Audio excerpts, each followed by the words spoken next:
Hey guys, thanks for checking out the Kickstarter. We're out here on a beautiful day where we wanted to show you Campy Creatures, what setup and a quick round would look like, showing you a bit more of the inner workings than the video at the top. So, to start the game, you're going to take out your Clashometer, and we're going to play it with 3 players, so we're just going to be using these decks, and I'm going to take the Blob deck, and Kyle's grabbing the Kaiju deck, and Jake is grabbing the Mummy deck. So, everyone has a different deck back, and from there, we're going to use the player icons that match those. So we've already set those up here at the start marker, and then the player icons are going to go into the Clashometer randomly. Luckily, we got placed at the top because this helps break ties, and we'll get more on that later. But you're going to want to set that up first, and then everybody has the same hand. So our backs are different, but our creatures and our hand are the exact same. And we're going to be vying over mortals. So to set up the mortal deck, you'll just want to take out any mortals that have a dot number higher than the player count. So since we're playing with 3 players, any dots with 3 or less, we're keeping in. So we've done those. I'm going to shuffle this deck, and then we're going to get started. So to start the game, mortals equal to the number of players are going to come out. So in this case, 3 mortals are going to be turned.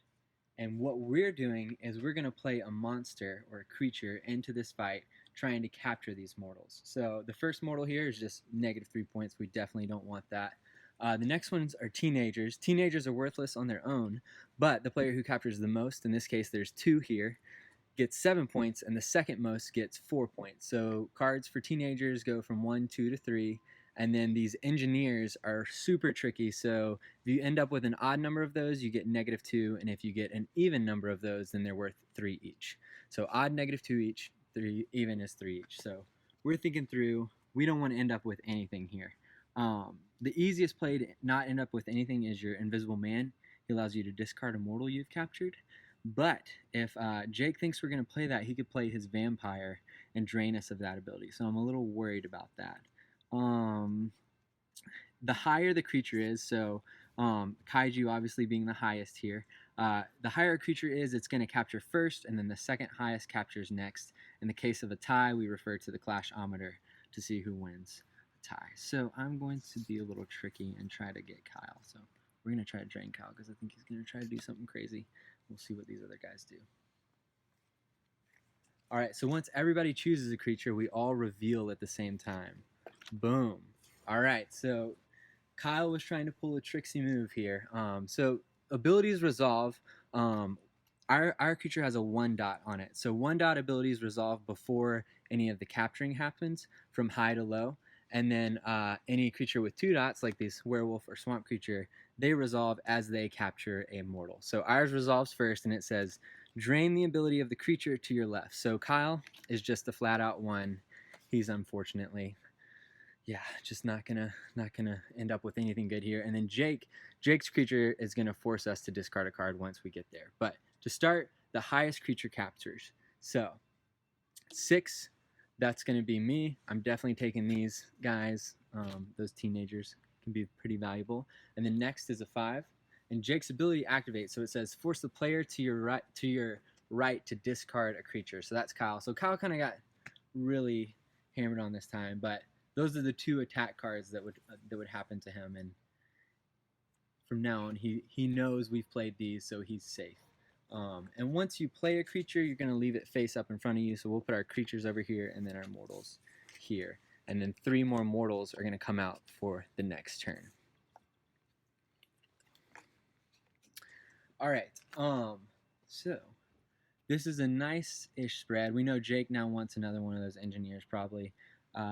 There's a few of them in this deck. I think 3 for this player count, and we could get one and then get another to try to steal it from Jake. And so we're trying to think through. We could try to capture 2 things here if we think that people are going to play low, or maybe we just want to play it safe. I think we're going to try to get Jake on this one.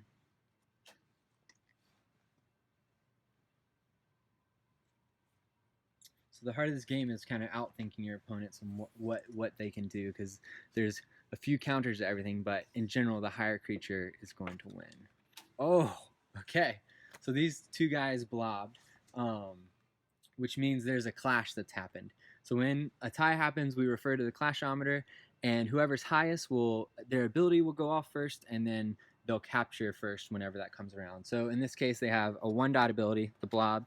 So this basically allows you to see what has happened, what's been played, and then play a card or discard a creature, and you're just going to take the strength of that creature. So Jake is going to discard a 3. So Drake's at a 3 now. He didn't want to play too high, and Kyle is now playing around that. So Kyle's at a 4. So Kyle's the highest. They don't get their abilities. The blob just gives them the strength. And so Kyle will capture first. Jake will capture next. He got lucky there. Maybe we can give him that last engineer to really mess with him. And then this -3, I'm just going to give that to Jake, as our ability allows us to give the mortal to another player that we capture. But we have to do that. So if we ended with something good there, we would have had to give it away.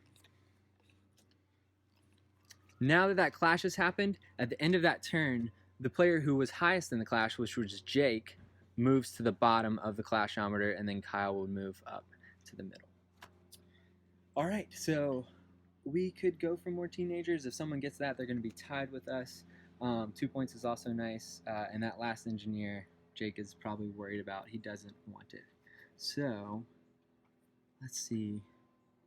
Let's try to play a fast one on it. If I think Jake's going to play it safe, the Invader is a tricky card that allows you to capture 2 mortals if possible. So I'm going to play that one, thinking that I think these guys might play low and try to play it in safe, and maybe we can end up with something good here. So we'll all reveal our cards. Oh, what a jerk. I totally did not predict well. So Kyle is the highest in this case. My ability is drained, so that would go off first. His ability is a 1-dot, so he drains me of my ability, which doesn't matter too much. Jake gets to capture next, since he's next highest. And then I'm last, so we unfortunately got pegged with that. Just as a heads up, we're out here on a beautiful day. If you hear cars or birds chirping or trains going by, we're just playing outside. So 3 more mortals come out, and in this spread we have the Cosmonaut worth 4 points. That's pretty good. They're a bit more rare. More teenagers. I think we definitely want that, as we're tied right now with Kyle, and then a -1, which nobody wants. So we have our Kaiju left. Kyle's played his. There's still one more mummy out. So Kyle has the mummy, allows you to capture first if a Kaiju's in play. So it's it allows you to jump that card. And just a heads up here, the artwork here is a print and play, so some of the colors are a bit dark on the cards. The mortal, their illustrations will be all redone into actual illustrations, real people on the cards, that Josh has done an incredible job on. So I'm kind of worried. I'm gonna do this. I know this can't get drained, so we're safe to play that right now. Boom. So I blobbed my ability. Kyle thought that Kaiju might be in play. He's still at a good place here. 3's not too bad. Now I'm going to discard my 5 to be at the top of this. And the question is, do we want a Cosmonaut or teenagers? Kyle's capturing second, so he's definitely going to take those teenagers, but he's going to get 4 points if we give him that. I think we seal the deal for most teenagers, though, and go for it. So we're going to go for that. And Jake gets to discard a card. That's the Invisible Man's ability. So he's going to get that -3 and get it out of there. All right. And so 3 more mortals come out. All right, the damsel. She's out. She is the most valuable. They are the most rare also in the deck. And so I've saved my Kaiju. I know that Kyle can't Kaiju. I know that I can Kaiju. I know that Jake's used his mummy. So I'm safe to play this, and they can't stop me. Like, we're going to be great here. So I was hanging on to that card to kind of see how things would play out. It's also dangerous to hang on to it. But they obviously, I wouldn't be talking like this. I would, if we were playing. Table talk is encouraged, because I could be totally lying. But Kyle read what Jake was going to do. He thought that Jake's going to try to give him one over, do him the fast one, and so he's going to drain the ability of Jake here. So unfortunately, Jake is stuck at a lowly 1. We're going to capture the damsel. Thank you very much. And then Jake gets to take that one. Poor Jake. We like to beat up on Jake over here. All right, this is going to be a real interesting spread here. It's actually pretty good. There's no bad cards, so maybe this is a great time to play it safe and play our Invisible Man. So you may discard a mortal you have captured. We know that there could be one more kaiju out. So if we play it safe, someone might play the Invader, which allows them to capture 2, and then we don't end up with anything. We don't want that. And then, but if Jake plays his kaiju, which he might do, then, yeah, I think this might be the best play that we're gonna do. All right, so we thought it was gonna happen. Jake played his kaiju. He could have played his Kong, which or not Kong, but the Beast.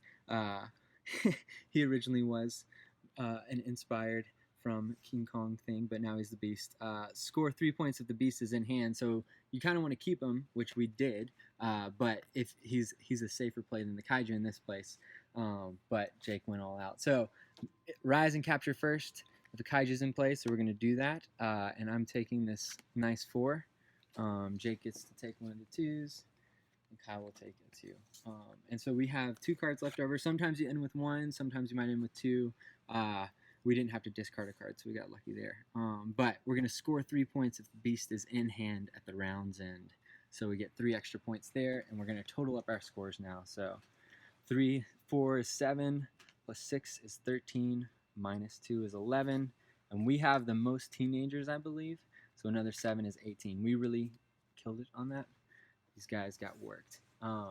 So we would move up to there. You move your score tracker accordingly, and then you would take the mortals back up after everybody's tallied their points, shuffle them up, and then 3 more would come out, and another round would begin. We would all get our cards back now also. So we would take our creatures back, and then another new round would begin. And that's a round and setup of Campy Creatures. We hope y'all enjoyed that. Post any thoughts you have or questions below. Thank you guys.